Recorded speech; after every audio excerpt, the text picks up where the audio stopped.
Hello everybody, welcome to our first happy birthday card using the stamp of approval box.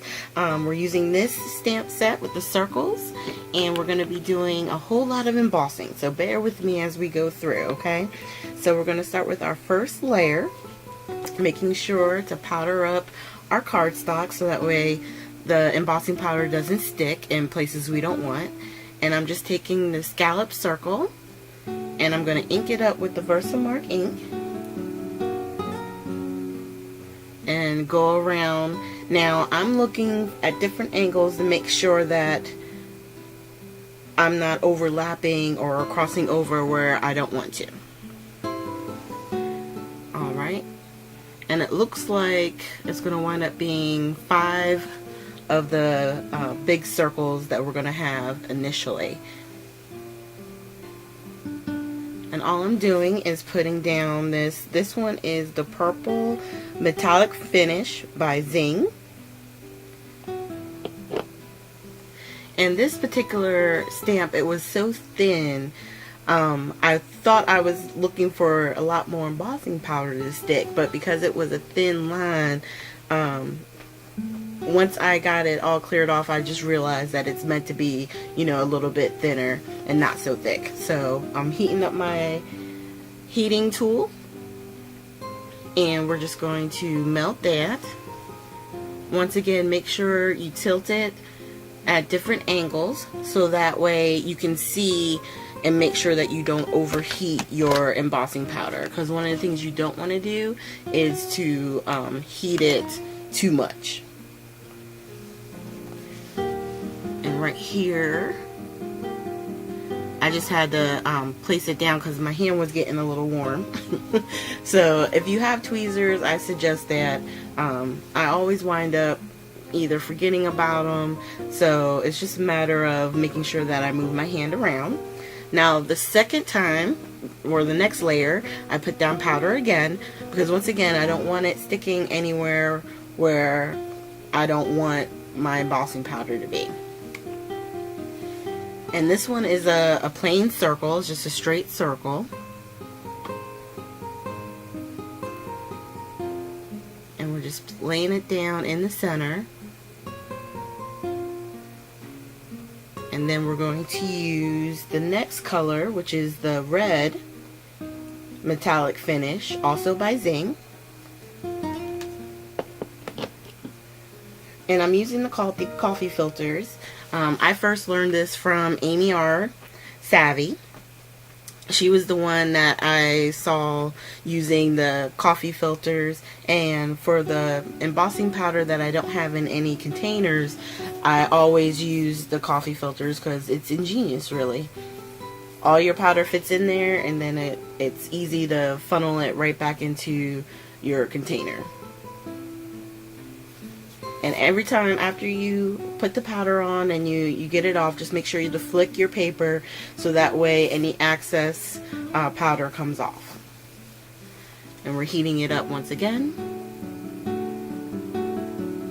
And I will have to say though, it's crazy. The last few times I've done a card, it seems like my room is super bright, and I don't know if it's the white paper or what, and I'm telling you, I'm using the same lighting that I've had before. I don't know. But we're just going to keep going. So once again, we're just heating up our image, and then after all this is melted, we're going to powder up again to get ready for our third stamp.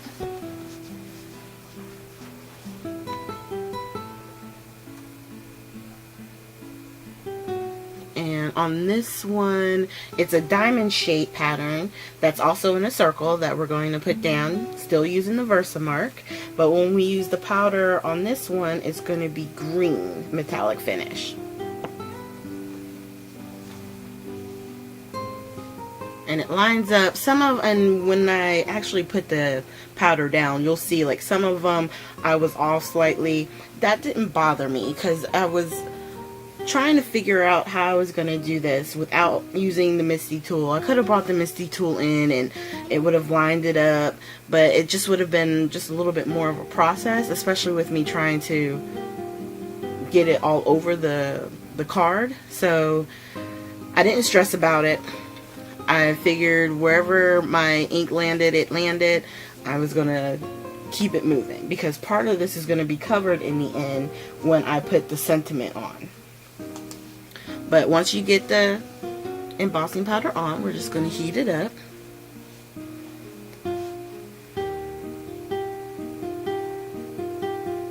And this is really easy to do. It's just a little bit of, you know, extra steps, only because your hands are kind of on it. You're turning it, making sure that everything heats up. So you just want to make sure you always powder in between. Now the final embossing step on this part is going to be the package in the center. And for the embossing powder on that, I'm using Ranger's Liquid Platinum. And it's it's a really nice metallic color. It's not silver, it's not gold, it's its own platinum finish, and it's very nice. So I knew I wanted to do that for the center to give it something different, since we used the different colors for the circles. And you can always try and huff any excess powder off as well. Just be careful, because if you have an open container of embossing powder and you huff too hard, you can blow embossing powder all over. So once again, we just heat those up. And I decided that I wanted to add just a little bit of black accents in the open spaces. So what I decided to do on that same stamp set, there was a party hat. So I decided to ink it up with the VersaFine Black Onyx ink. And I'm just stamping it in the open spaces. And then the very bottom, it was a little spot, so I just put my scratch paper down and stamped the top of the hat. Now this is the next spot, or the next one that I was talking about, which was the sentiment. I wanted to do the happy birthday to you on vellum. And with a stamp this big and I hadn't used it, I decided to do a few tests to make sure that everything was inking evenly and that we were going to get a nice crisp stamp. So we're just inking it up, and I'm looking and making sure that I got good coverage. Once I do, I just stamp down and pull straight up. And then I'm going to take my clear embossing powder.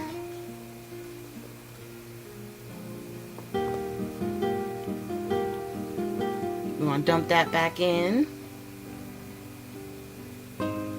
And there was just a little bit of powder, so I just gave it a little bit of a huff on it, and then we're going to heat it up. And remember, with that one, it was because we used the VersaFine ink, which is that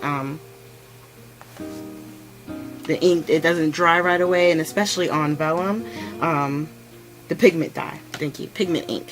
So since it took a little while, I did the clear embossing on it, so that way it would give a nice shine. And now we're just attaching it to the back.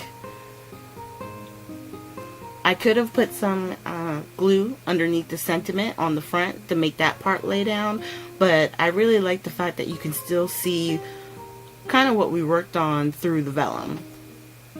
So I didn't add any glue or tape under there. So we're just taping up the back and laying it down. And really the card could be done right there.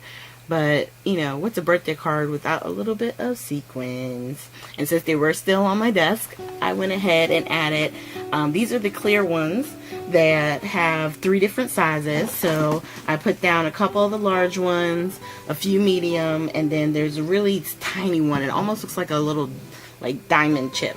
It's really cute. And we're just going to use the pickup tool and the Ranger Multi-Medium Mat. And this right here is a precision tip, and you can get that at a lot of different craft supply stores online. I think Simon Says Stamps sells it, and you can also get them from Amazon, which is where I got mine. And it comes on a separate bottle, and when the bottle comes in, all you do is take the top off and attach it to this one. And there you have it. So thank you guys for joining me today. I hope you hit the like button, and if you have any comments, just make it down below. And I will see you guys on our next video, which should be this Friday. You guys have a great day.